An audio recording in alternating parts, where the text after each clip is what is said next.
Dipersembahkan oleh, didukung oleh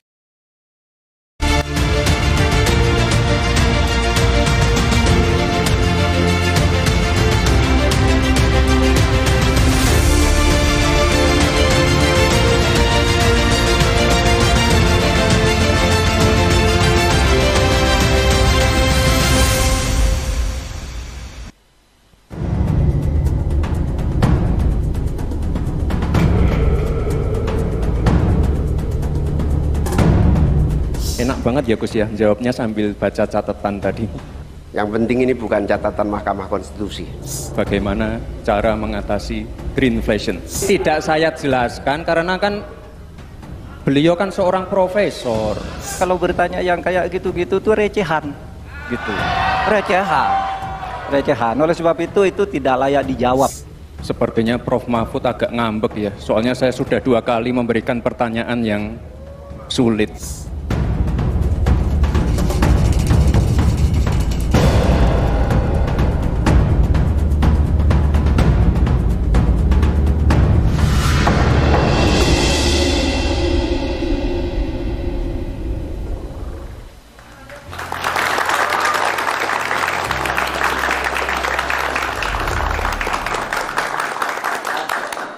Selamat malam. Debat Cawapres itu merupakan debat pamungkas yang diikuti oleh calon wakil presiden 2024. Meriah sekali, banyak interpretasi dari publik. Ada yang mengatakan seru, sangar. Dari awal sudah terjadi saling serang dan sindir antar pasangan calon. Bahkan saat ini teramplifikasi di media sosial. Jadi tidak selesai hanya di 120 menit di ajang debat saja, tapi pascanya juga menjadi sorotan masyarakat. Bahkan hingga saat ini, Andro, topik debat kemarin juga masih menjadi perbincangan di media sosial, bahkan juga mendapatkan respon dari setiap tim pemenangan.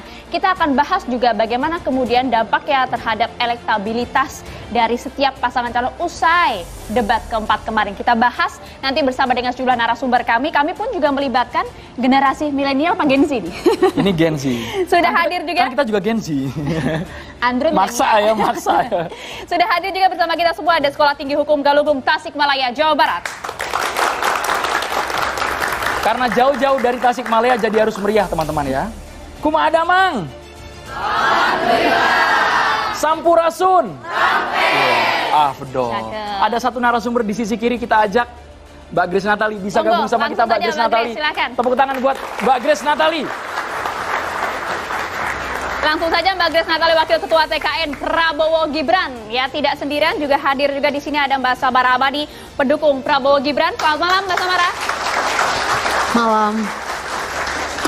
Dan juga ada Bang Muhammad Iqbal, jubir Timnas Anies Muhaimin. Assalamualaikum. Waalaikumsalam warahmatullahi wabarakatuh. Kami juga menghadirkan jubir Timnas Amin, ada Mas Angga Putra Fidrian. Selamat malam. Assalamualaikum warahmatullahi wabarakatuh. Dan juga ada jubir TPN Ganjar Mahfud, Pangeran Siahaan. Bang Pangeran, sehat Bang Pangeran? Malam. Diangkat jaringnya agak lama juga nggak apa-apa kok Bang. Kemudian ada Bang Masinton Pasaribu, jubir TPN Ganjar Mahfud. Selamat malam, satset. Asik. Bang Masinton ini inisiator Samsul, seingat kami, betul ya Mbak Grace ya? Inisiatornya Samsul, Bang Masinton. Dipakai di jaket ya. Baik, kita langsung ke Mbak Grace Natali. Mbak Grace, kami melihat media sosial ramai sekali Mbak. Sampai dengan hari ini bahkan banyak yang katanya bukan hanya pujian tapi juga cacian beredar di ranah dunia maya. Sangat disayangkan ketika cacian atau diksi yang dipilih itu begitu kasar. Mbak Grace melihatnya seperti apa? Debat Cawapres kemarin Mbak, catatan terlebih dahulu. Terima kasih. Kalau menurut kami di TKN, Andro dan juga Mbak Aya, debat kemarin adalah salah satu debat paling dinamis, di mana terjadi pertarungan gagasan tanpa masuk ke isu personal yang saling memberikan penilaian serendah-rendahnya misalnya ya. Jadi di situ kita dapat paket lengkap sih, dapat informasi dan juga dapat edukasi plus dapat entertainmentnya, karena bagaimanapun kan debat yang durasinya sekitar 2 jam, setengah lebih dari penonton itu atau pemilih itu adalah anak-anak Gen Z dan milenial yang punya daya fokus sangat pendek gitu. Kalau flat-flat aja atau terlalu heavy dengan bahasan yang kayak seminar, kabur semua penontonnya. Ini kan orang TV semua nih di sini. Pasti ngerti dong kalau sebuah tayangan itu tetap harus ada entertainmentnya gitu kan, supaya penonton nggak pergi kemana-mana, dan kemarin menurut saya lengkap itu terjadi gitu. Jadi kalau dikatakan apakah ada di situ misalnya yang melanggar etika sopan santun, harus dilihat bahwa mereka bertarung di dalam ring yang memang sudah disediakan sebagai sesama cawapres, bukan ajang silaturahmi anak muda ke orang tua gitu kan. Jadi ya biarkan mereka bertarung gagasan di sana. Dan saya lihat berkali-kali tayangannya sampai saya cek, Mas Gibran itu berkali-kali, lebih dari sekali begini ketika habis menjawab Caimin gitu misalnya ya. Jadi sebenarnya masih ada sungkannya sebagai anak muda, aduh nggak apa-apa nggak sih saya ngomong gini gitu ya, tapi bagaimanapun kan debat, nanti nggak nyampe gagasannya. Jadi berkali-kali dia begini, begitu kan. Menunjukkan tetap respeknya Mas Gibran sebagai anak muda, tapi dia harus menyampaikan gagasannya di sana karena dia juga adalah cawapres. Jadi menganggap setara atau tetap mengusung sopan santun sih Mbak Grace, yang mana yang mau digunakan oleh Mas Gibran kemarin? Kenapa? Jadi tetap mengusung sopan santun dalam acara debat kemarin atau memang menganggap setara semua sebagai cawapres? Jadi sebenarnya yang mana yang digunakan oleh Mas Gibran? Iya, Mas Gibran berusaha mencari titik keseimbangan. Karena lagi-lagi ini semuanya punya posisi yang sama sebagai cawapres, tapi dia juga sadar di situ dia lebih muda dibandingkan yang lainnya. Jadi coba jadi tonton, dia berkali-kali begini gitu kan. Di terakhir juga kan dia sampai cium tangan, sampai membungkuk dalam-dalam gitu kan. Dan juga mengucapkan mohon maaf ya kalau sampai ada kata-kata yang misalkan nggak berkenan. Kalimat word by wordnya memang nggak begitu, tapi pesannya seperti itu gitu ya. Jadi di situ dia berusaha memberikan closure gitu ya, bahwa oke, selesai, semoga nggak ada yang mengartikan berbeda, bahwa di situ memang dia diminta untuk berdebat. Nanti kalau habis itu baru protes, katanya harusnya di saat debat dong dijawab nanti gitu kan. Kemarin ada yang ngomong gitu. Ya, jadi kalau situ, misalnya ada anggapan dianggap tidak beretika dan lain-lain? Kalau kami nggak sepakat, karena di sana dia harus dilihat bukan sebagai anak muda, tapi dia adalah cawapres di sana yang punya porsi untuk menjawab, men-challenge, memberikan pertanyaan balik juga, menanyakan apa sih kebijakan cawapres yang lain untuk isu-isu ini gitu kan, yang sesuai relevan dengan, dan semua isunya relevan dengan bukan isu yang sebagai anak muda Mbak Grace ya, meskipun hari ini Mbak ada lagu yang dipelintir Mbak. Ini saya tes suara dulu Mbak ya. Anak sekecil itu berkelahi dengan Mahfud, itu yang dikomentari. Bang Masinton, lagi rame itu, Bang Masinton harus komentar dulu Mbak Grace ya. Itu ditonton hari ini Mbak, ada 3.700.000 orang yang menonton. Meskipun ya kami tidak tahu apakah itu memang sindiran yang nyinyir gitu ya Mbak Grace ya. Kalau kita lihat nih beda umurnya itu kan memang agak jauh ya. Kalau kita lihat umurnya Caimin itu kan 58 atau 57, berarti kan bedanya ke Mas Gibran sekitar 22 tahun. Ke Prof Mahfud lebih jauh lagi, Prof Mahfud 66 setahu saya kan, jadi bedanya ada 30 tahun gitu kan. Tapi kalau kita lihat dengan debat capres, beda umur yang jauh itu juga ada di antara Mas Ganjar, Mas Anies yang umurnya 54-55, mereka agak sepantaran, dibandingkan ke Pak Prabowo nih yang umurnya 72 tahun. Beda umurnya hampir 20 tahun juga. Jadi kalau yang mau di ukuran yang sama, mau dikenakan kepada para capres-cawapres, itu ada jeda umur yang juga jauh yang ingin kita tuntut mereka juga sopan santun, tapi di debat sebelumnya semua se-Indonesia melihat bagaimana mereka berdua tektokan ngomong untuk memberikan nilai serendah-rendahnya kepada Pak Prabowo yang umurnya lebih tua hampir 20 tahun dari mereka berdua. Itu apa enggak sopan santun judulnya? Kalau kita mau kenakan ukuran yang sama ya, setara ya Mbak ya. Gitu, karena ada umur di sana, beda umur jauh gitu kan. Berarti kalau ukuran yang sama dikenakan ke Mas Gibran karena dia beda jauh banget umurnya, sama dong. Kemarin Mas Anies dan Pak Ganjar juga umurnya bedanya jauh banget ke Pak Prabowo. Tapi mereka memperlakukan seperti itu, yang membuat banyak orang menangis karena nggak tega ngelihatnya orang tua diperlakukan seperti itu. Dan di akhir acara seingat saya tidak ada jabat tangan dari Pak Anies untuk menutup debat yang keras yang sampai membuli Pak Prabowo dengan memberikan nilai serendah-rendahnya dari orang yang udah umurnya orang yang udah umurnya jauh lebih muda, dari segi kapasitas juga nggak ngerti banget keamanan, ada porsinya untuk memberikan nilai. Oke, Mbak Grace. Oke. Bang Iqbal, komentar lu, Bang Iqbal. Meski yang kemarin salaman semua ya Mbak Grace ya? Ya kalau saya sih tidak terlalu kaget ya dengan Gibran. Karena Samara di tanggal 16 April 2015 dia pernah nge-tweet gini. Saya tidak kaget kok dari awal juga emang gaya dia nyolot begitu dan perlu ada yang menegur. Jadi di awal dia bilang kenapa sama Gibran sih? Kata Samara saya tidak kaget juga yang gayanya nyolot gitu dan perlu ada yang menegur. Artinya Samara aja sejak 2015 udah ngeliat nih anak memang nyolot gitu loh. Bentar, itu postingan Samara atau dimanipulasi jadi sama orang, Bang? Ya.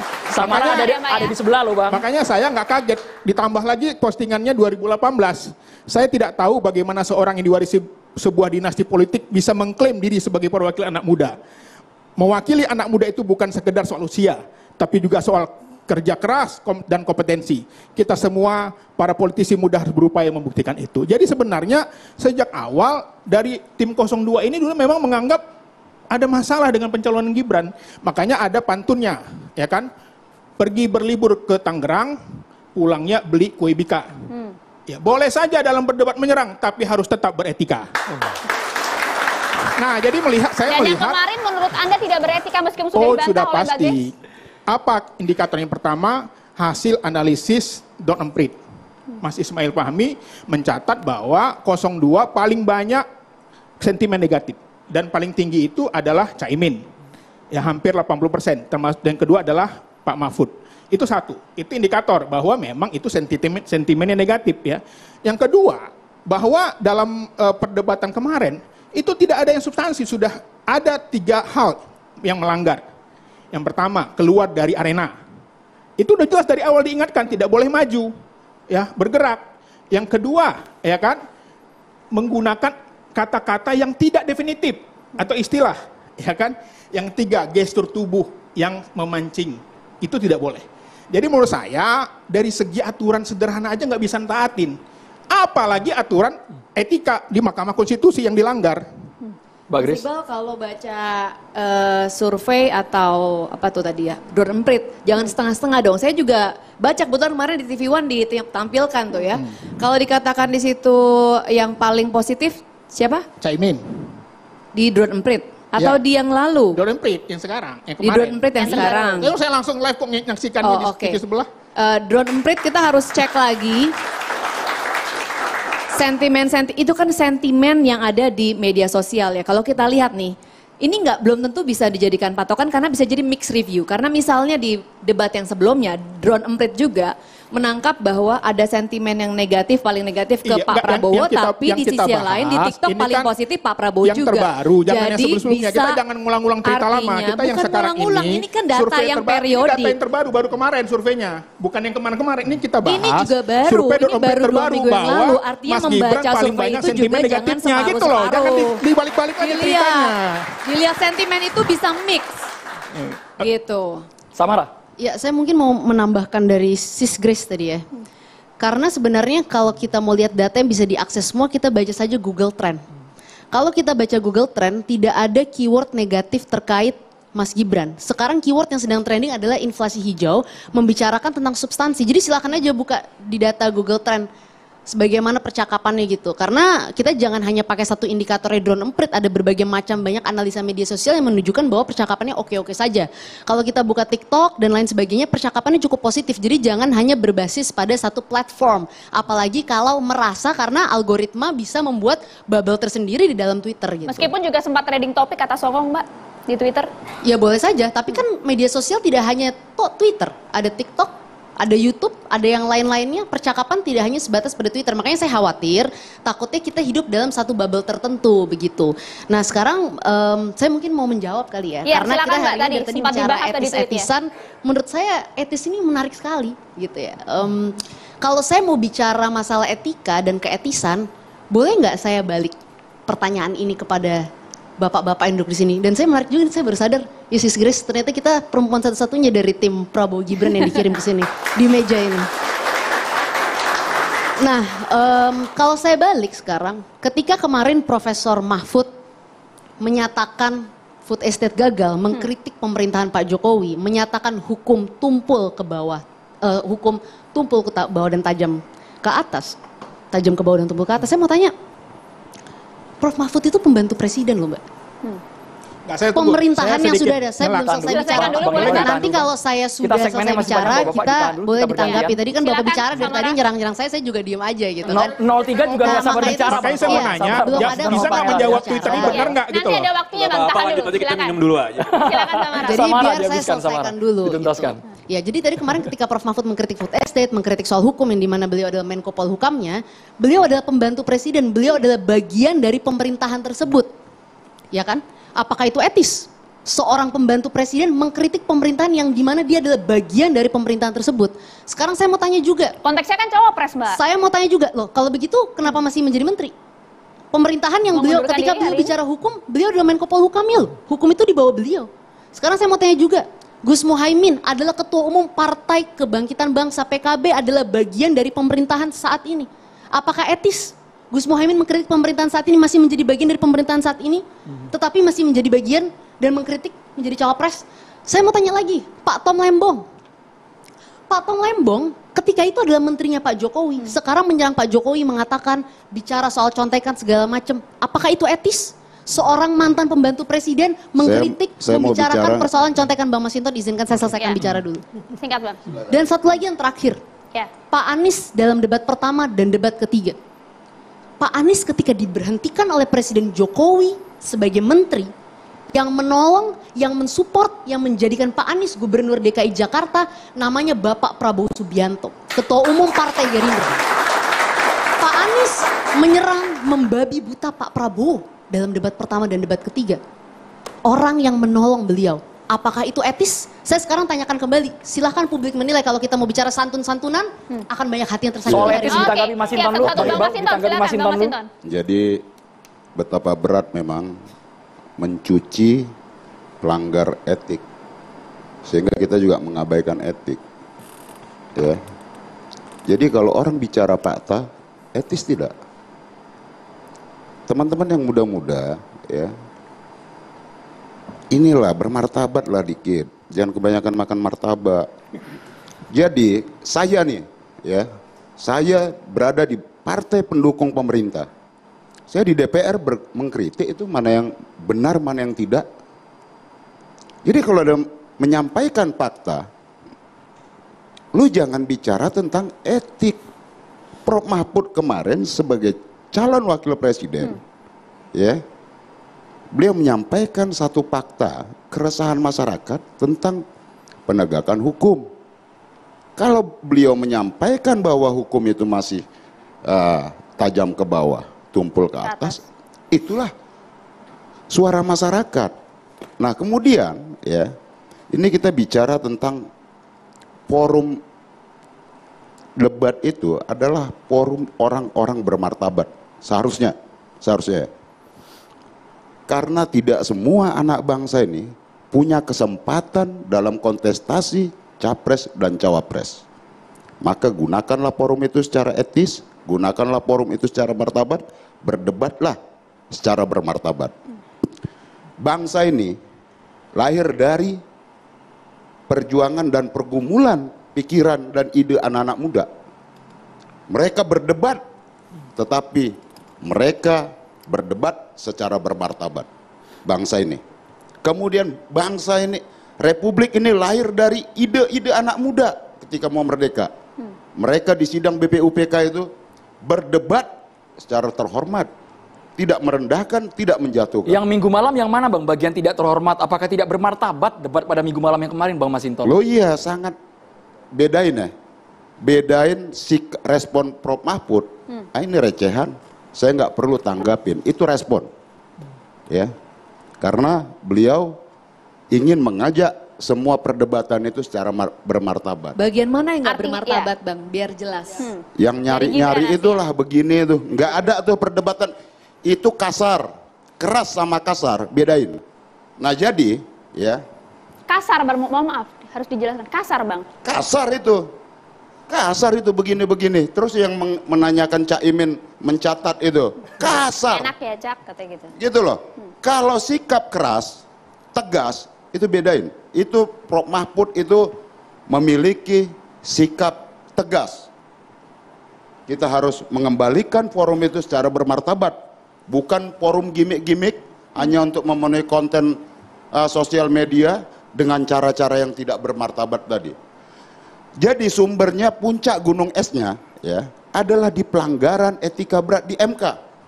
Maka teman-teman ini ya susah payah itu menjelaskan ke publik. Jadi yang begini-begini tadi Bang ya yang dianggap tidak beretika. Di mana ada perdebatan begini-begini?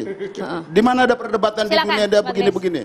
Oke, kalau meskipun itu ada di dalam ruang memang ruang debat gitu Bang ya. Perdebatan itu ide, maka perdebatan itu difasilitasi secara bermartabat karena di situ adalah kontestan calon pemimpin ya yang harus mengedepankan kemartabatan. Dia harus menjadi toladan buat bangsa ini yang menjunjung tinggi etika dan kemartabatan. Terhormatlah di situ. Oke. Bermartabatlah. Baik. Jangan kebanyakan bermartabak.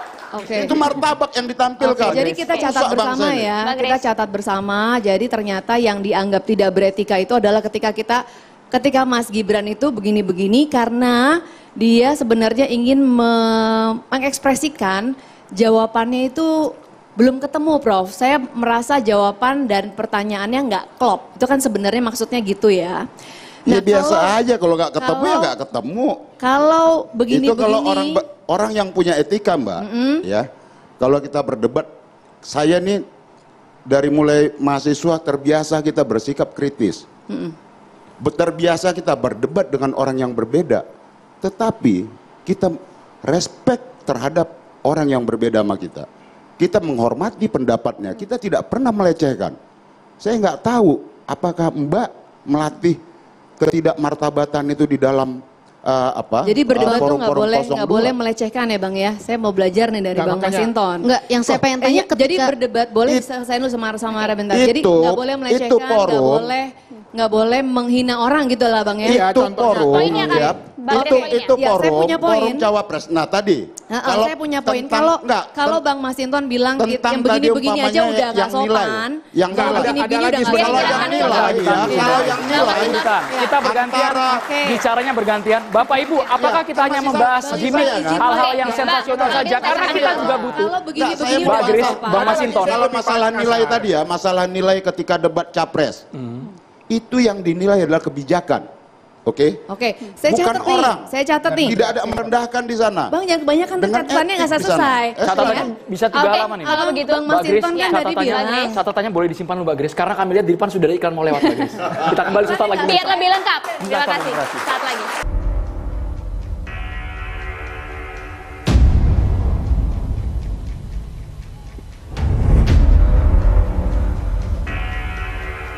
Saya lagi nyari jawabannya Prof. Mahfud.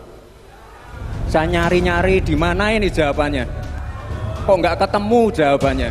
Saya juga ingin mencari tuh jawabannya ngawur juga tuh. Gila ini.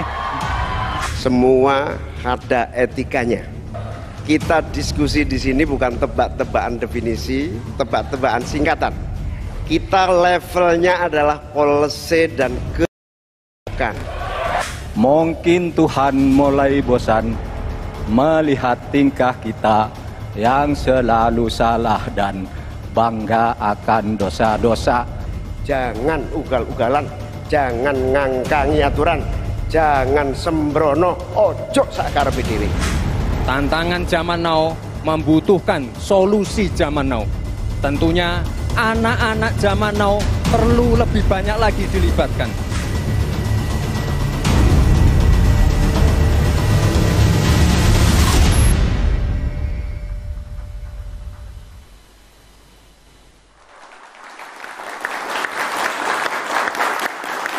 Kembali di catatan demokrasi, pemirsa yang sedang mencari-cari jawaban Mbak Grace, langsung saja silahkan Mbak respon, Bang Masinton. Terima kasih. Tadi saya mencatat nih, Bang Masinton bilang kalau debat itu yang tadi dianggap kurang sopan karena ada gimmick begini-begini mencari jawaban. Terus Bang Masinton juga bilang bahwa harusnya debat itu tidak boleh kita melecehkan orang lain gitu Bang ya. Artinya harus sopan, apalagi ke yang lebih tua gitu Bang ya, bener ya? Aduh, udah ditahan lu, nanti lama. Ya, jadi saya sambung dulu deh. Nah, tapi kalau Bang Masinton punya standar seperti itu, saya juga mencatat bahwa tidak lama yang lalu, belum nyampe setahun yang lalu, Bang Masinton itu pernah mengatai Pak Mahfud MD dengan sebutan Menteri Komentator. Itu tahun 2023. Kemudian di tahun yang sama, Bang Masinton juga pernah memberikan komen yang sangat pedas kepada Pak Luhut Binsar Panjaitan dengan ngatain Pak Binsar sebagai Brutus Istana. Yang sampai Bang Masinton ini dilaporin ke MKD. Nah ini mungkin, jadi kalau tadi begini-begini aja Bang udah anggap itu tidak etis. Bang Masinton sendiri standar etisnya ini ada di mana untuk membicarakan etika? Oke, saya jelasin ya. Ya. Saya sebagai anggota DPR, saya memang kewenangannya bicara. Apakah itu tidak beretika? Beretika. Karena yang saya perjuangkan adalah etika demokrasi. Ketika ya ada perencanaan 3 periode, saya tentang. Ketika ada ide tentang penundaan pemilu, saya tentang. Ketika menciptakan calon boneka dan kemudian diselesaikanlah dengan cara-cara pelanggaran etika berat di MK, saya tentang. Jadi Mbak ya, ukuran sikap politik jangan disamakan dengan memperlakukan dan cara. Saya respect terhadap Pak Luhut, saya respect terhadap Pak Mahfud, saya respect terhadap pejabat siapapun itu ya yang saya kritik. Karena tugas saya sebagai anggota DPR, parle, saya harus meluruskan yang bengkok. Saya harus punya sikap yang tegas untuk menjaga demokrasi, menjaga kewarasan, dan menjaga kedaulatan rakyat ini. Maka terhadap siapapun ya, yang ingin mengangkangi konstitusi dan demokrasi, saya akan hadapi, saya akan teriakkan karena memang Abang bilang sebagai wakil rakyat. Ini kemarin juga disampaikan sebagai dalam forum debat, sebagai cawapres yang mengikuti proses debat. Jangan double standard, bilang orang nggak boleh ngatain, ngelecehkan orang, tetapi ini menarik sendirinya ngata-ngatai orang tuh boleh. Sebenarnya ada DPR itu adalah wakil rakyat. Anda dicontoh perilakunya oleh masyarakat. Kalau wakil rakyatnya ngomong Brutus Istana, Prof Mahfud MD dikatakan sebagai menteri komentator, yang lain anak-anaknya gimana? Sampai di sana. Sebenarnya, jadi jangan bilang itu nggak boleh, tapi saya boleh. Pangeran komentar lu, Bagres ditahan dulu, Pangeran nih, Bang Masinton. Salah Anda, Bang Masinton. Biar saya jelaskan ya. Ada jubir abang di sebelah Bang. Yang saya tentang itu adalah, ya, yang saya tentang itu adalah cara-cara politiknya, bukan orangnya, ya. Kebetulan mereka adalah pejabat. Tapi penggunaan kata-katanya itu loh, nggak usah ngata-ngatain orang sampai dilaporin ke Mahkamah Kehormatan Dewan. Ketika saya dilaporkan, apakah itu ada proses? Coba teman-teman di sini, lebih nggak etis mana yang begini-begini atau ngatain orang Brutus Istana dan juga Menteri Komentator? Silakan masyarakat yang Enggak, singkat. Ini harus saya bantah. Ini masih belum plong nih, Bang Masinton belum plong sama sekali nih ya, Bang Masinton nih. Bedakan orang yang menjabat ya dengan secara person dia, makanya gini, secara personnya ya. Yang saya kritik adalah jabatannya tadi. Ketika 3 periode datang dari istana, maka itu saya tentang. Kemanapun akan saya tentang, mati pun saya lawan itu. Ya makanya. Kita ke Pangeran dulu, Pangeran sebentar. Pangeran silakan langsung to the point. Mbak Grace ini kawan saya dan juga Mbak Samara. Tadi kan di segmen sebelumnya Mbak Grace bilang, kemarin tuh etis kok dan sopan santun. Kenapa? Karena diakhiri dengan meminta maaf dan menunduk. Jadi sebelum saya bicara, saya mau minta maaf dulu dan nunduk dulu ya. Nggak perlu. Oke. Saya nggak perlu begitu-begitu. Kenapa? Karena kenapa? Debat. Jadi menggelitik ketika Mbak Grace mengatakan sesuatu yang kontradiktif.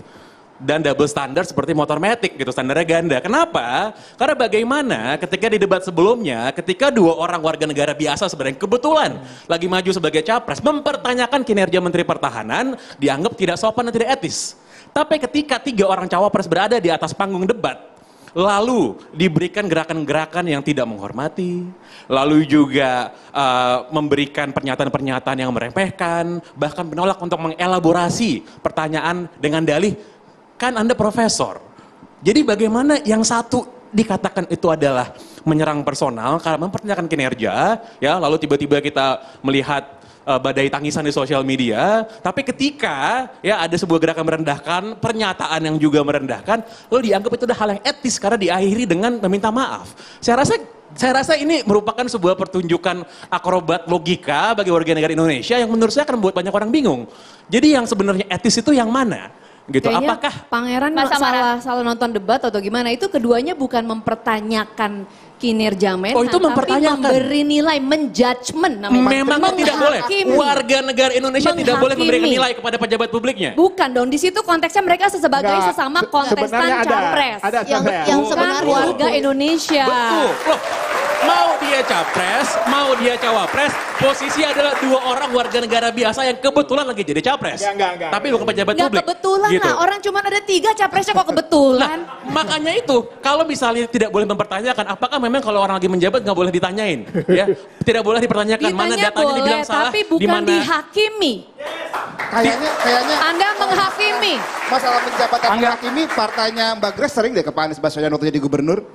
Bahkan kadernya yang jadi caleg di Jakarta Selatan juga ngeposting foto Pak Gubernur dengan mimik badut. Bahkan dulu itu kan juga menghakimi sama. Prabowo.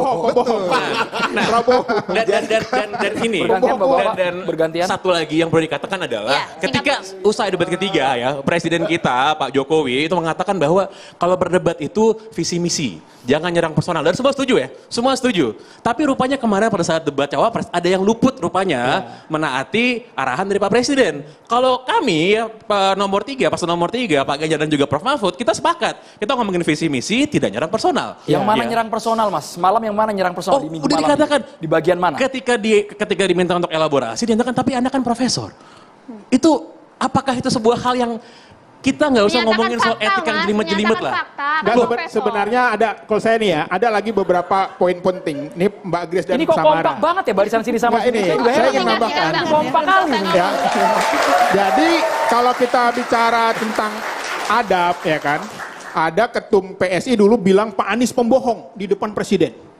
Kemudian memberi Pak Prabowo uwet kebohongan, pemimpin pembohong. Ya kan?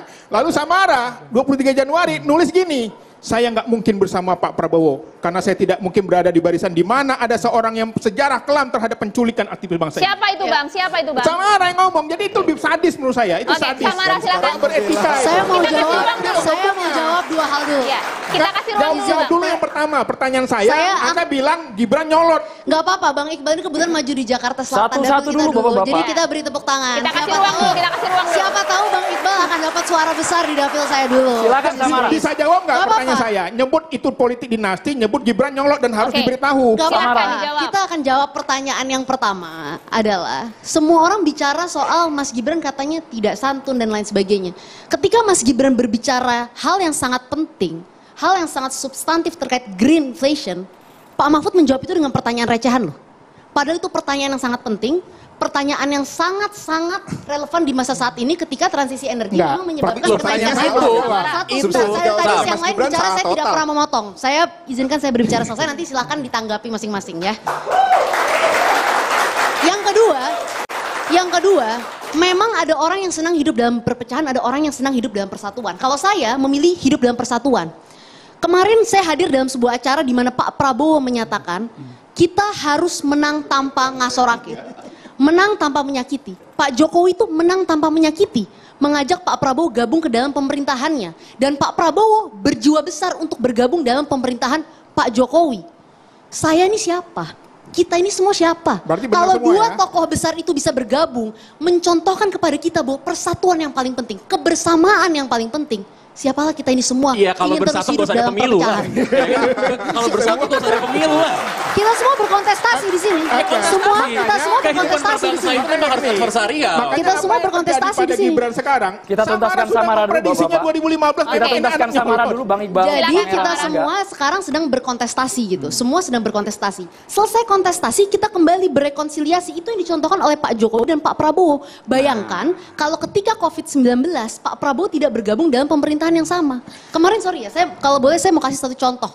Mungkin di sini lebih suka dengan narasi-narasi yang sifatnya heroik, merasa paling idealis. Tetapi kemarin Pak Prabowo memberikan satu cerita yang saya kira sangat penting.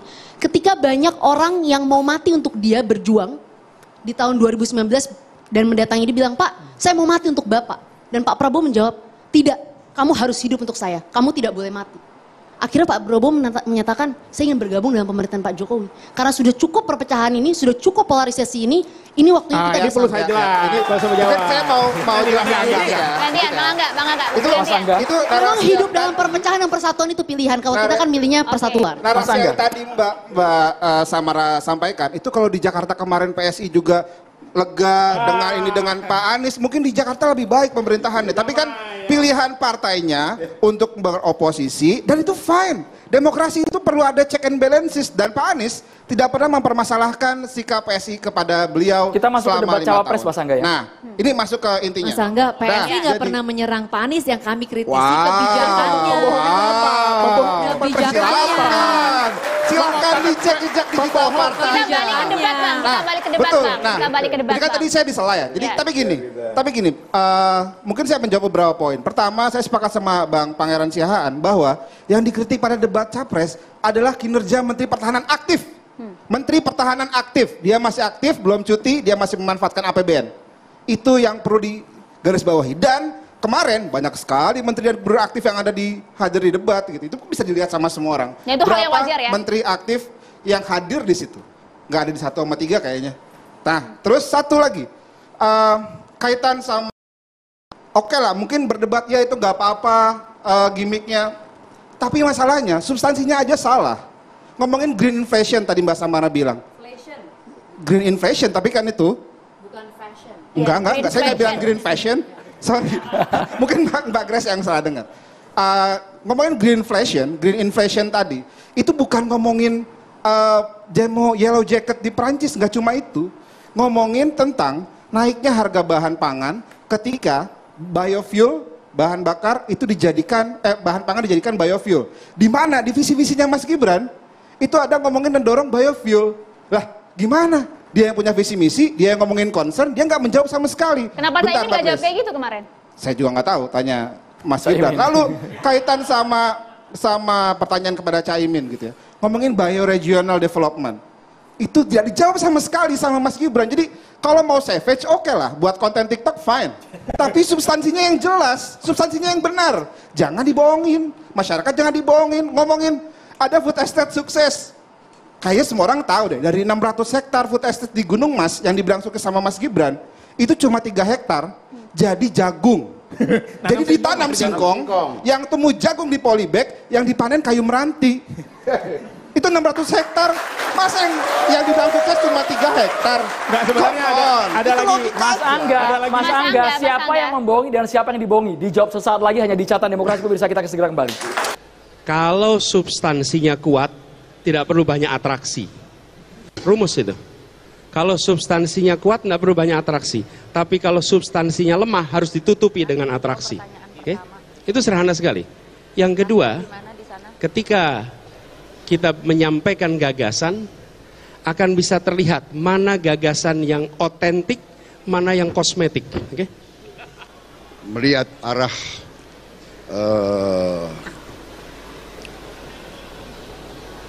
kebijakan-kebijakan yang akan kita laksanakan, melanjutkan yang sudah baik, membangun di atas fondasi yang kuat. Rakyat saya kira mengerti benar-benar apa yang sudah dihasilkan oleh Presiden Joko Widodo dan presiden-presiden sebelumnya. Kita ingin melanjutkan semua yang baik dan mempercepat kemajuan kita demi kemakmuran rakyat Indonesia. Untuk pertama kali saya kira Pak Mahfud menginspirasi. Ada pertanyaan yang harus dijawab, tapi beliau sampaikan tadi, ini pertanyaan nggak perlu dijawab. Dan itu menginspirasi. Saya melihat, oh iya ya, kadang-kadang pertanyaan itu tidak perlu dijawab gitu ya. Dan beliau sampaikan secara terbuka, menurut saya itu bagus untuk mengedukasi semuanya dan Pak Mahfud menyampaikan dengan firm betul itu.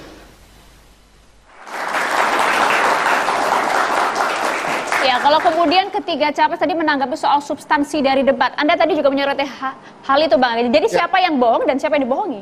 Iya, kalau lihat debat bahkan tadi yang substansi ya, tadi yang pertama tentang green fashion, green inflation tadi, terus tentang LFP yang ditanyakan oleh Mas Gibran kepada Caimin, di mana Caimin menjawab itu dengan etika lingkungan. Gitu kan? Etika lingkungan sudah dijelaskan. LFP dipanjangin lagi Bang, kan nggak boleh disingkat-singkat Bang. Lithium ferrofosfat. Nah, gitu. Sudah sama belum kira-kira? Sama. Nah, itu tadi Caimin menjelaskan tentang etika lingkungan, di mana Caimin menjelaskan etika lingkungan adalah keseimbangan antara perusahaan, ekonomi dan lingkungan. Dan itulah yang jadi alasan LFP ditemukan. Bahkan Elon Musk sendiri, meskipun Mas Gibran bilang Tesla masih pakai kok. Ya sekarang yang kemarin masih pakai.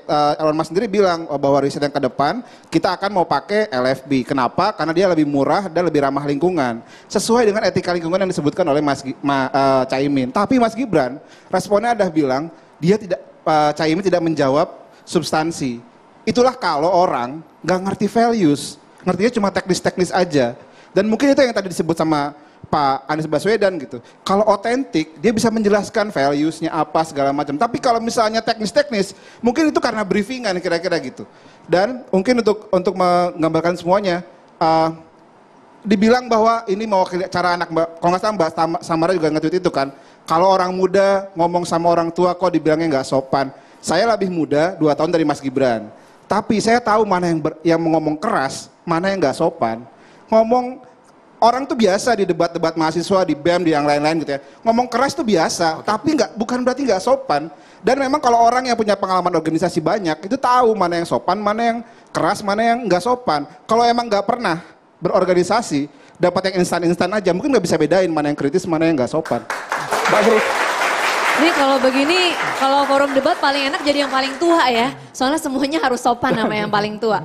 Nih, saya mau mengklarifikasi. Kalau dibilang nggak pakai terminologi yang tidak lazim, sebenarnya Caimin juga ketika menggunakan bioregional itu juga bukan sesuatu yang lazim. Coba di sini siapa yang tahu bioregional sebelum debat kemarin? Tahu nggak? Tunjuk tangan. Ada tuh. Satu, tahu. Ini satu, yang lain enggak. Berarti kan hanya ada berapa yang tahu, nih? Ada yang tahu. Hanya berapa, tapi tidak lazim kan artinya? Hah? Tidak Betul. lazim kan? Tapi kan mereka bukan cawapres.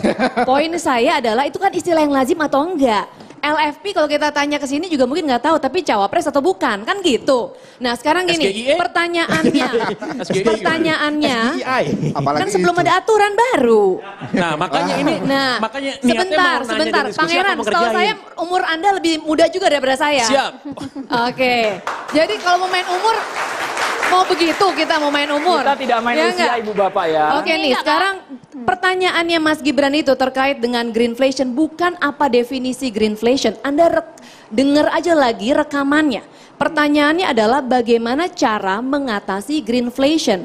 Karena saat ini negara-negara maju yang sudah lebih dahulu melakukan transisi energi pun masih berjuang mengatasi ekses dari ekonomi hijau. Begitu. Hubungannya sama Yellow Jacket di Prancis apa?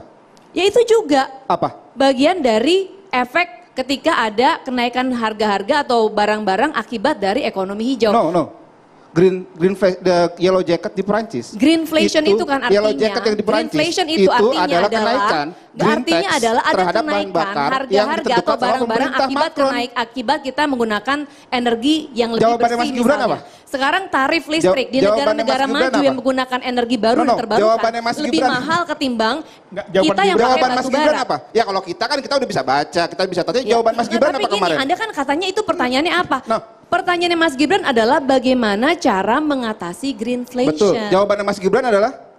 Dia bilang itu adalah greenflation adalah inflasi akibat ekonomi hijau. Mas Gibran betul lalu menjawab referensikannya dengan Yellow Jacket. Itu bisa didengar kembali masing-masing. Yellow Jacket di Perancis yang mana? Mas Gibran itu. Gak nyambung sama sekali. Ini adalah demo besar. Demo besar di Perancis yang terjadi 2018. Oke, sekarang saya juga ingin masuk ke tadi ya. Kamu bilang soal food estate yang dikatakan gagal. Ini ada misinformasi yang terus-menerus dihembuskan oleh salah satunya pihak 01. Food estate adalah kita selesaikan dulu. Food estate itu yang melit project food estate atau lumbung pangan adalah Kementerian Pertanian hingga saat ini. Dan kemudian kondisi tanah, lead dari semuanya proyek lumbung pangan itu adalah Kementerian Pertanian. Yang di Gunung Mas dengerin dulu makanya. Dengerin dulu, kalau nggak tahu tuh denger. Jadi biar tahu. Jelas, karena yang disebutin Itu Gunung Mas, bukan yang di Papua. Itu kerjaannya Pak SBY, betul. Yang di Papua Lead. misalnya. Anda ngerti lead nggak sih? Ya, Pemimpinnya dari proyek lumbung pangan itu adalah kementerian. Bahwa kementerian kemudian memberikan penugasan. Kita tuntaskan ini nggak ngerti tapi mau ngomong terus. Kita bereskan 02 dulu, 01, kita bereskan 02 dulu, Mbak Grace. Iya, ini kan ada suratnya dari KLHK yang kemudian memberikan atau menugaskan bahwa ada sebuah lahan di Gunung Mas antara lain itu untuk diolah oleh Kementerian Pertahanan. Tetapi leadnya tetap di Kementerian Pertanian. Nah sekarang kita bicara soal kondisi tanah. Kondisi tanah di sana dari awal itu adalah tidak subur, semak belukar dan vegetasi tanaman di sana di bawah 50 cm. Jadi tidak merusak biodiversity karena memang kondisi tanahnya di sana tidak padat ya, tidak dense. Dan karena ada COVID, jadi anggaran itu tidak ada yang dipakai sama sekali oleh Kementerian Pertahanan untuk proyek lumbung pangan di Kalimantan Tengah. Tidak ada sepeser pun tidak ada.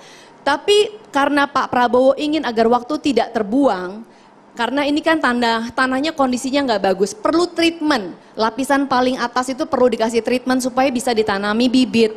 Bibit yang seperti apa, treatmentnya kayak gimana itu harus ada uji coba. Dia pakai uang sendiri. Jadi sekarang ini kita penduduknya setiap tahun bertambah 3 juta orang setiap tahun. Satu orang kira-kira membutuhkan 120 kg beras per tahun untuk kita makan. Sementara lahan kita berkurang 100.000 hektar setiap tahun. Jadi kita pasti cepat atau lambat kalau tidak menambah secara masif atau membuat lumbung pangan, kita pasti akan tiba pada posisi kita akan krisis pangan. Jadi Anda ini udah ngata-ngatain dan memframing buruk pada seseorang yang berbuat demi bangsa dan negara pakai uangnya sendiri. Enggak. Itu malah lebih parah lagi. Masa kebijakan negara dibayar pakai uang sendiri? Transparansinya dari mana? Masa ya memang pakai uang sendiri. Nggak boleh dong. Pakai uang sendiri, tidak ada kerugian negara. Kok nggak boleh? Mau berbuat baik buat bangsa dan negara karena ketahan COVID, anggarannya direlokasi, nggak boleh katanya. Dan malah dia kata-katain sama dia. Ini memang kalau PSI belum masuk parlemen begini. Tadi menuduh Masinton bahwa dia melanggar etika, itu memang tugasnya anggota DPR sama tugasnya anggota DPR untuk ngata-ngatain menteri. Bukan begitu, dia mengkritisi. Jadi makanya masuk parlemen biar tahu. Contoh tadi, pakai uang negara buat kepentingan pribadi nggak boleh. Itu aturan. Kok pakai uang negara, pakai uang pribadi? Uang pribadi buat kepentingan nggak boleh itu. Nggak boleh. Bang Masinton. Nggak boleh, makanya tidak ada kerugian negara di sana. Lagi, sebenarnya ada sesuatu yang lebih parah. Ya kan, pergi berjalan ke kota Tegal, pulangnya mampir ke pasar beli celana jeans. Kalau yang namanya tambang ilegal sudah pasti nggak punya izin. Jadi masa tambang ilegal mengatasinya dicabut izinnya? Ya izinnya memang nggak ada yang namanya tambang ilegal. Itu lebih parah menurut saya daripada yang tadi flash. Bang Masinton, Prof Mahfud juga sempat mention soal food estate, silakan. Iya, jadi ini tugas yang berat memang sama si mbak-mbak ini karena saya nggak merasa berat, Bang. Karena memang ya harus mencuci orang yang melanggar etik. Nah, sehingga kemudian tadi sampai penjelasan tentang food estate yang gagal itu kemudian dengan menggunakan uang sendiri. Ya, oke. Ini kita pegang aja nanti ini dulu. Jadi ya harus dibedakan, Mbak, tugas parlemen ya dengan eksekutif, legislatif dan eksekutif. Jadi kalau PSI belum pernah di DPR, berjuanglah masuk ke DPR karena memang DPR itu dibayar untuk mengawasi. Ya. Jadi yang kita awasi itu adalah sikap dan kebijakan pejabatnya, bukan orangnya. Jadi bedain orang sama pejabatnya ya. Yang kita kritik itu pejabatnya, Mbak. Jadi dibedain. Nah kemudian tadi ini katanya beretika enggak itu? Saya anggota DPR, pendukung pemerintah, ya. Ini konsisten ya, Mbak. Bukan seperti berdua nih ya. Kemarin-kemarin caci maki Prabowo, kemudian dukung sekarang ya. Jadi kita politik itu belajar konsistensi, Mbak. Ya, konsistensi. Ya, kalau mau dukung saja. Bang Masinton, cawapres Anda juga dulu tim sesnya Pak Prabowo, Bang Masinton. Loh, saya ini juga pernah kami mendukung Bu Mega ketika sama Pak Prabowo. Ya udah kalau gitu nggak usah ngomong konsistensi. Jadi yang saya tanyakan itu sikap personal kalian. sikap personal kalian, gitu loh. Oke, poinnya Ya. Bang Masinton. Jadi, kalau saya mengkritik itu adalah kebijakan, bukan kepada orang. Jadi kalian bedain tuh. Ya. Nah jadi, ya, agar bisa dibedakan mana kritik terhadap kebijakan, mana yang terhadap orang. Cara kemarin, ya, cara kemarin itu tidak ada perdebatan dimanapun, di dalam harusnya itu sebagai panggung orang-orang yang bermartabat, kemudian menjadi recehan begitu. Begitu loh. Supaya nggak Calon repetisi pemimpin. Bang Masinton, cara yang mana maksudnya Bang? Yang menurut Anda keliru itu cara yang mana? Lah, lihat Supaya nggak begini repetisi, yang Bang, ya? mencari etika yang hilang itu, yang nggak punya etika tadi itu. Maju ke depan. Nah kemudian maju ke depan, kemudian menanyakan catatan itu tuh enak ya Caimin ini. Itu nggak ada itu dalam perdebatan apapun. Orang mau mencatat mau apa itu buah pikiran, bukan yang dihafalkan. Buah pikiran penting tuh dicatat kan, Ya. sebagai pengingat. Nah jadi buat teman-teman ya, belajarlah, nggak usah cari pembenaran apa segala macam lah. Pakailah hati nurani. Lihat kalau ada anak-anaknya teman-teman tuh kelakuannya sengak begitu itu, teman-teman nggak ajarkan. Oke. Kayak gitu loh. Ini tadi menarik sekali ketika Bang Masinton berbicara tentang tugasnya Bang Masinton sebagai parlemen ya. Dan perbedaan tugas parlemen dan eksekutif. Oh iya. Itu menarik sekali. Memang kalau di parlemen itu ada fungsi pengawasan, memang harus kritis Bang, meskipun bagian dari pendukung pemerintah. Tetapi menteri itu adalah pembantu presiden Bang. Menteri itu adalah pelaku. Menteri itu tugasnya melaksanakan visi dan memastikan visi presiden tereksekusi dengan baik menjadi sebuah kebijakan. Jadi sungguh tidak etis Bang Masinton ketika seorang menteri secara terbuka mengkritik, menteri aktif secara terbuka mengkritik kebijakan presiden yang notabene adalah bosnya. Dia Pak Mahfud itu cawapres, masih menteri bukan aktif, menteri. kecuali hari Ya. ini mundur. Cawapres, Apakah masih Pak Mahfud menteri. masih menteri apa tidak, Bang Masinton? Tanya presiden. Mungkin Jangan perlu tanya diklarifikasi saya. juga. Masih menteri Mungkin Bang perlu Masinton. diklarifikasi juga. Pembantu presiden Masinton. Presiden yang mana? Itu cawapres. Gus Muhaimin apakah partainya masih ada Enggak, di gini, dalam perlu pemerintah? diklarifikasi. Presiden Jokowi bilang dia nggak ikut campur di Pilpres. Ya, menterinya kan menterinya Pak Jokowi. Ya kan? Lah kenapa kalau Gran mengkritik untuk dapat yang lebih baik di pemerintahan yang baru? Dilakukan dibilang nggak bukan etis. dilakukan. Dia adalah pelaku. Dia adalah pelaku, dia adalah menteri. Betul, Aktif. karena dia pelaku, dia tahu mana yang harus diperbaiki. Bang Pangeran, betul. Kenapa jadi ini ada menteri aktif misalnya segala macam gitu ya. Dia maju di Pilpres di kontestasi ini nih untuk 2024 sampai 2029. Nah, Pak Jokowi kan tidak memerintah lagi 2024 sampai 2029. Dan Pak Jokowi sendiri loh yang bilang, kita semua dengar bahwa presiden itu netral, nggak boleh cawe-cawe. Jadi nggak apa-apa dong menterinya mengkritik apa yang dia tahu. Oke, Bang Karena dia Pangeran. tahu itu harus dibenerin. Betul. Kenapa Bang jadi Pangeran. merasa diserang Jokowi? Jangan-jangan Pak Jokowi ikut di kampanye Bang Pangeran. Paslon 02. Bang Pangeran. Betul. silakan. Lagi pula Singkat, kemarin itu kan Prof Mahfud mengelaborasi apa saja kendala yang ditemui, bahwa ini menunjukkan seberapa ribetnya persoalan. Beliau sebagai Menko Polhukam pun itu tidak dengan serta-merta dengan gampang bisa selesai semua masalah. Bahkan kata Prof Mahfud, sudah ada putusan MA-nya aja nggak bisa dieksekusi, gitu. Jadi wajar nggak kalau dipertanyakan? Wajar dong, wajar Dan dong. makanya ketika Pus Estate dikatakan gagal oleh Prof Mahfud, itu paling valid karena Prof Mahfud adalah atasan langsung Pak Prabowo seperti itu. Nah gini, kalau bicara soal food estate ya, Bas, saya ini Sampai di gini. sana dulu Bang, biar tanggapin dulu Bang. Singkat, tanggapin dulu. Oke. Ya pada dasarnya Pak Mahfud pun ketika dia berbicara soal hukum, ketika dia berbicara soal kebijakan-kebijakan pemerintah, ketika dia mengatakan bahwa hukum itu belum sukses, Pak Mahfud mengakui bahwa kinerjanya sebagai Menko Polhukam belum sukses. Nah berarti dengan mengakui Menko Polhukam sebagai kinerja belum sukses, ya kita pertanyakan apakah sudah Jadi layak atau begini, belum menjadi Mbak, sebentar. cawapres. Jadi itu adalah Prof Mahfud sebagai calon wakil presiden dan juga beliau sebagai Menko Polhukam yang ada di dalam. Beliau menjelaskan inilah problematik bangsa kita hari ini yang harus diurai ke depan. Beliau sebagai cawapres maka beliau tawarkan gagasan-gagasan bagaimana mengatasi persoalan yang bebeliut hari ini. Jadi ketika seorang cawapres Pak Mahfud menyampaikan itu, ya fakta hari ini seperti itu. Beliau bukan sedang memojokkan pemerintah atau apa, orang dia bagian dari pemerintah kok. Tapi menjelaskan sebagai sebuah fakta hari ini bukan juga berarti dia gagal. Bahwa inilah tugas pemimpin ke depan untuk mengatasi seluruh persoalan ini. Maka Prof Mahfud ini butuh kepemimpinan pemimpin yang tertinggi dengan jabatan tertinggi untuk mengeksekusi seluruh kemandekan hari ini, apalagi khususnya di penegakan hukum. Begitu, jadi Mbak Samara. Jadi kalau misalnya ada sesuatu yang bagus dari Kementerian Polhukam atau Kementerian Desa seperti kemarin diceritakan oleh Gus Muhaimin, itu diklaim sebagai prestasi. Tetapi jika ada yang tidak bagus, berlindung di balik kami cawapres, maka kami berhak mengkritik pemerintah. Pada dasarnya masih menteri aktif dan masih bagian dari pemerintahan Jadi semua. itu Jadi bukan memang kritik. kadang-kadang kita itu Bedain menggunakan narasi yang Bedain sesuai dengan interest atau kepentingan kita, dengan itu menyampaikan fakta. Bedain. Beliau menyampaikan. Beliau mengkritik, data-datanya tadi sudah baik dijelaskan juga, food estate tidak 100% Bukan, beliau, gagal juga. Itu bukan forum kritik kok, gimana sih? Ini ada persoalan bangsa hari ini yang dipaparkan secara lugas dan tegas oleh Prof. Mahfud bla bla bla bla terkait penegakan hukum, penegakan aturan dan lain sebagainya. Nah maka ini sebagai sebuah persoalannya. Bang Masinton, gitu ya. Bang Masinton. Kemudian beliau menawarkan kami akan melakukan ini. Oke. Kami akan menyelesaikan penegakan hukum ini, tidak lagi hanya tumpul ke atas, tajam ke bawah, tetapi kami akan memberikan keadilan.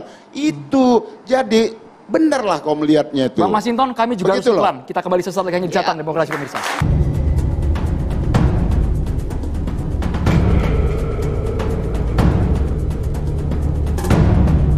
Enak banget ya Gus ya, jawabnya sambil baca catatan tadi. Yang penting ini bukan catatan Mahkamah Konstitusi. Bagaimana cara mengatasi greenflation? Tidak saya jelaskan karena kan beliau kan seorang profesor. Kalau bertanya yang kayak gitu-gitu tuh recehan. Gitu.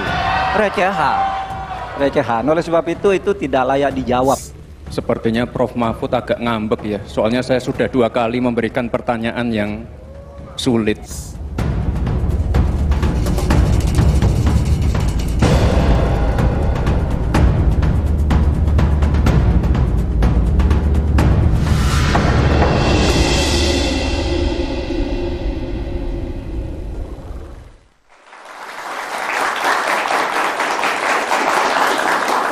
Ya Bapak Ibu semua, kita berikan kesempatan terlebih dahulu ya untuk mahasiswa bertanya, silahkan. Baik, perkenalkan nama saya Putri Tiara Mustika Budiman. Saya berasal dari Sekolah Tinggi Hukum Galunggung, Tasikmalaya. Silahkan pertanyaannya. Ya, sebagaimana hasil dari debat Capres-Cawapres kemarin, banyak sekali perspektif yang bervariatif dari masyarakat. Nah, yang saya ingin tanyakan terkait evaluasi. Evaluasi dari kubu 2 terkait apakah sesuai dengan ekspektasi pemaparan dari Bapak Gibran kemarin dalam debatnya. Kiranya kalau misal sesuai dengan ekspektasi, indikatornya apa saja Bu? Coba spill dikit-dikit kepada kami.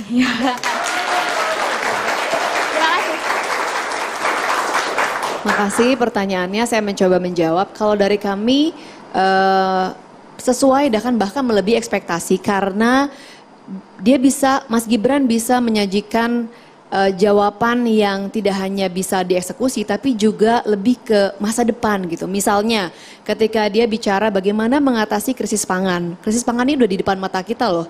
Ya nggak, apalagi ditambah dengan geopolitik yang nggak baik. Orang sekarang kita tadinya bisa mengandalkan impor beras, tapi kalau orang menutup keran impornya ke kita gimana gitu kan. Dan Mas Gibran nggak cuma bicara tentang ketersediaan pupuk, tapi dia juga bicara bagaimana kita harus mengedepankan mekanisasi, IoT, saya jelasin mungkin daripada ada yang nanya nanti, Internet of Things untuk bisa mengukur pH tanah gitu kan. Combine harvester, bagaimana kita memakai alat yang bisa langsung memotong, memilah langsung di satu tempat gitu misalnya. Kemudian pakai drone untuk menyemprot pestisida. Jadi udah bicara tentang gagasan ya, hal-hal yang udah kita menuju negara maju itu seperti apa gitu. Jadi lebih ke, kalau saya melihat, kalau kita mau positif melihat kelebihan dari masing-masing calon kita, nanti bisa ditanya ke yang lain. Jawaban Mas Gibran itu mungkin khas anak muda, dia lebih berpikir beberapa step ke depan. Jadi nggak cuman gaya yang saat ini, tapi menggunakan teknologi, bagaimana caranya smart farming, gimana caranya agar anak-anak muda mau jadi petani gitu kan. Kalau teknologinya udah lebih maju, kerjanya nggak harus manual, nggak pakai sabit lagi, kan pasti anak-anak muda akan lebih tertarik untuk bisa masuk ke sektor pertanian. Tambahan Samara? Ya, saya kira juga yang menurut saya sering sekali disebut Mas Gibran dalam debat kemarin adalah tentang hilirisasi. Hilirisasi ini adalah persoalan yang sangat penting, adalah isu yang sangat penting untuk masa kini dan masa depan gitu. Kalau kita bicara anak muda dan bicara masa depan, kita harus bicara tentang pertumbuhan ekonomi. Dan faktanya hilirisasi itu adalah pintu menuju pertumbuhan ekonomi yang makin pesat. Saat ini pendapatan sumber daya alam kita dengan adanya hilirisasi sudah melampaui target APBN hampir 195 triliun. Kalau kita lihat juga ekspor produk nikel kita itu mencapai 4,5 billion USD pada tahun 2023. Jadi ini adalah isu-isu yang paling penting, substansi yang dibawa Mas Gibran dan berkali-kali disebutkan hilirisasi, hilirisasi, hilirisasi. Kita harus menolak segala upaya yang tidak setuju pada hilirisasi karena inilah awal pintu kita menuju Indonesia maju. Jadi saya sangat apresiasi itu. Saya tadi mau komentarin sedikit tadi pernyataan dari kawan baik saya nih Samara yang bilang bahwa menteri nggak boleh kritik-kritik katanya kinerja pemerintah ya. Tapi beberapa bulan yang lalu Pak Prabowo tuh sempat bilang, di kabinet Pak Jokowi ini ada menteri neolib katanya. Lu siapa yang neolib? Dan kalau ada menteri neolib berarti yang milih kan presiden. Apakah ini berarti Pak Prabowo menyerang presiden? Apakah kita bisa bilang seperti itu? Itu kalau pakai logika kayak tadi kawan saya Samara bilang tuh kayak gitu ya berarti kesimpulannya. Tapi balik lagi soal food estate gitu. Saya sepakat kita butuh ketahanan pangan. Kita butuh menjaga suplai pangan kita tidak terganggu. Tapi apa yang terjadi ini kan soal eksekusinya. Dan sorry nih, ini agak berlawanan dengan lagu yang sering saya dengar dulu pas saya kecil. Saya dengar lagu Kus Plus dulu. Kan bukan lautan tapi kolam susu gitu ya. Bagian refnya itu adalah orang bilang tanah kita tanah kaya, tongkat kayu dan batu jadi tanaman. Nah ini food estate tanaman nggak jadi tanaman, ya kan? Jadi eksekusinya ini yang kita pertanyakan loh, gitu. Jadi jangan dibilang kita menyerang program pemerintah, enggak. Kita lagi ngomongin soal eksekusinya, dan kita mau ngomongin soal bagaimana bisa membuat pemerintahan yang bermartabat, yang beretika, yang menjunjung tinggi hukum untuk meneruskan apa? Meneruskan pembangunannya Pak Jokowi. Dan yang paling tepat melanjutkan dari Pak Jokowi adalah Pak Ganjar Pranowo. Bang Angga. Memang yang paling menarik itu adalah kalau kita mau melihat respon publik terhadap pasangan kita. Tadi kan ditanya gimana sih sebenarnya evaluasi dan respon. Pasti kita selalu melakukan evaluasi, pasti ada kritik-kritik dan lain sebagainya.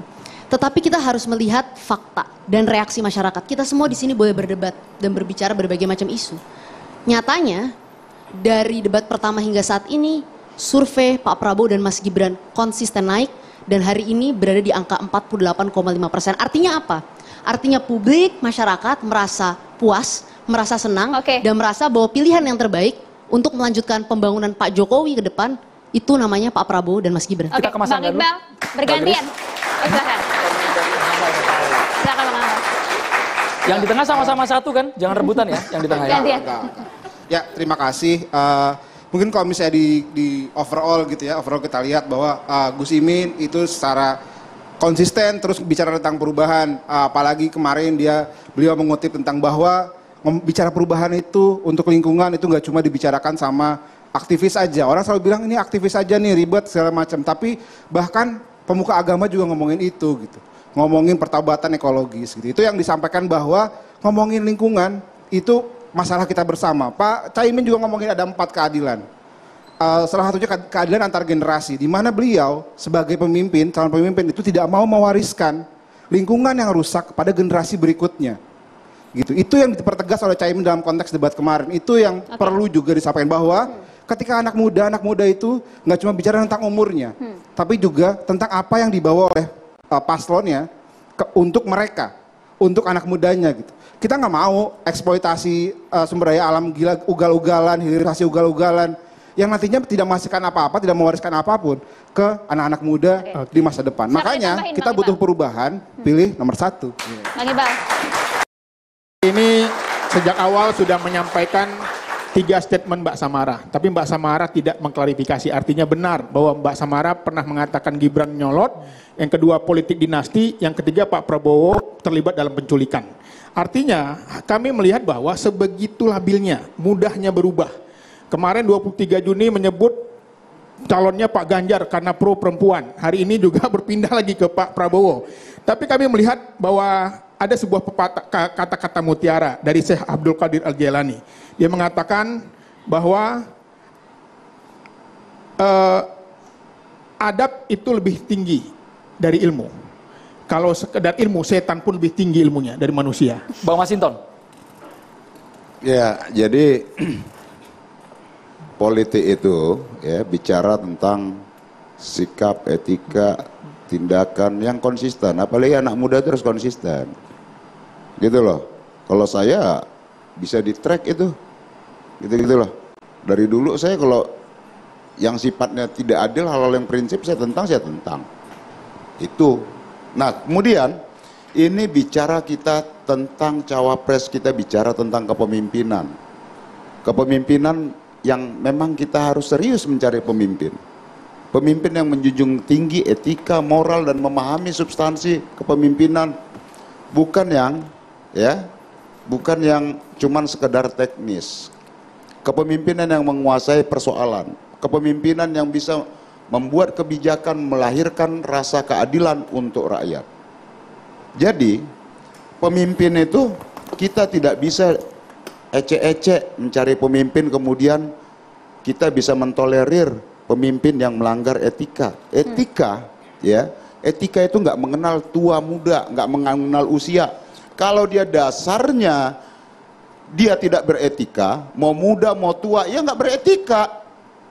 Wataknya pasti itu tuh. Nah, kemarin kita alhamdulillah semesta bekerja, Republik, rakyat melihat bagaimana standar etika moral seorang calon pemimpin yang akan kita pilih pada 14 Februari nanti. Maka Ganjar Mahfud itu adalah tawaran bagi kita seluruh rakyat untuk menyelesaikan seluruh persoalan Republik ini. Saya, ini kan udah terakhir ya. Boleh singkat saja, Mbak Grace, 1 menit boleh Mbak? Mengutip dari Habib Lutfi bin Yahya, yang beliau pernah mengatakan begini, kalau kita tidak bisa menjernihkan setidaknya jangan memperkeruh, kalau tidak bisa membantu setidaknya jangan membebani. Ada data-data yang berkali-kali salah sebenarnya yang terus-menerus dikatakan oleh antara lain 01, apalagi terkait food estate. Kami dari TKN kemarin baru saja mengundang media untuk datang melihat rekaman bagaimana kondisi sekarang di Kalteng, di tempat lumbung pangan yang dipercayakan diolah oleh Kementerian Pertahanan. Dalam waktu 3 tahun sudah ada buahnya ketela yang besar-besar bahkan sangat jumbo gitu ya. Umbi-umbiannya sudah tumbuh gitu. Jadi tolonglah kalau tidak punya data yang pasti janganlah memperkeruh. Kalau nggak bisa membantu krisis pangan kita, jangan justru membebani. Ini proyek yang sulit. Waktu 3 tahun itu sangat-sangat sempit. Begitu. Jadi jangan memberikan informasi yang salah, karena informasi yang salah yang dilepaskan dengan sengaja Tepuk tangan adalah untuk 02, fitnah. 01 dan juga 03. Kita kembali sesaat lagi hanya di Catatan Demokrasi pemirsa. Assalamualaikum warahmatullahi wabarakatuh.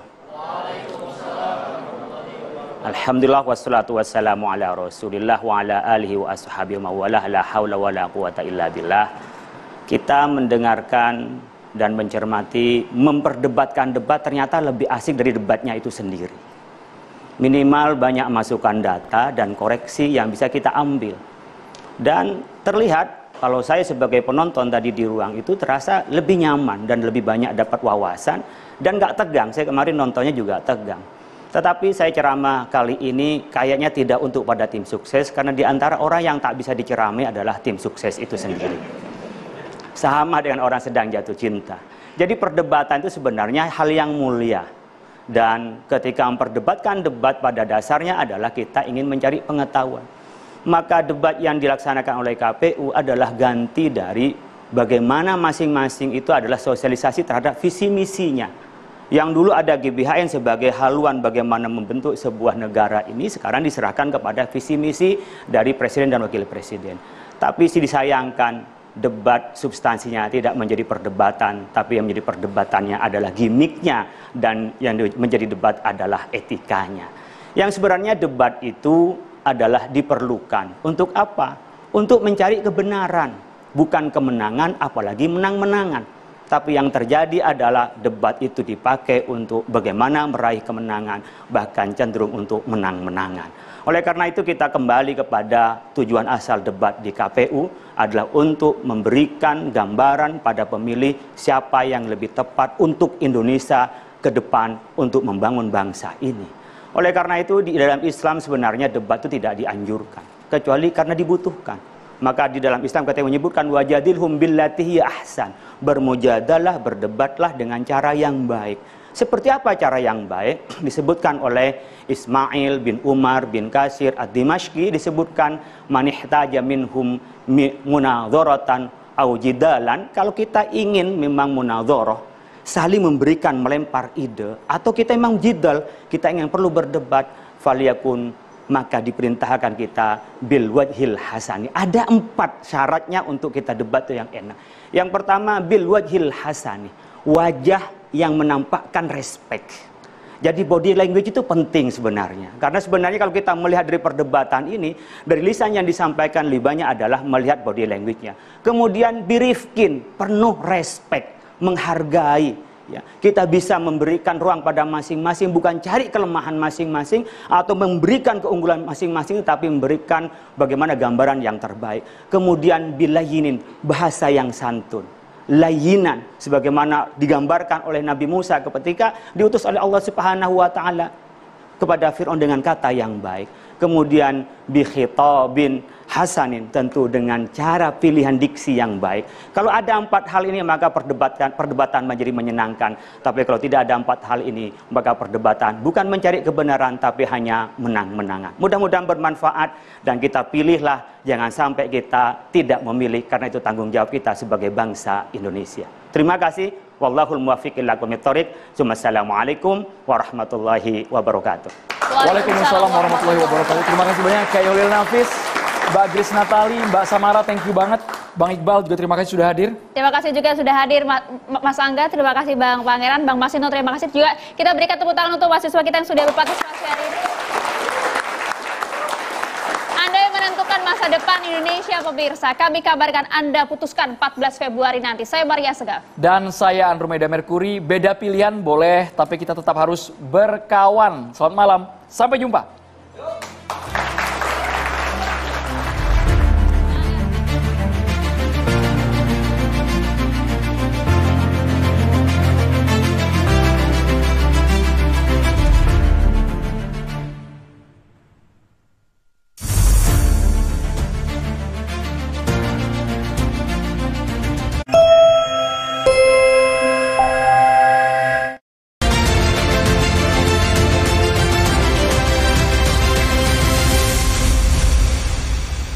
Dipersembahkan oleh,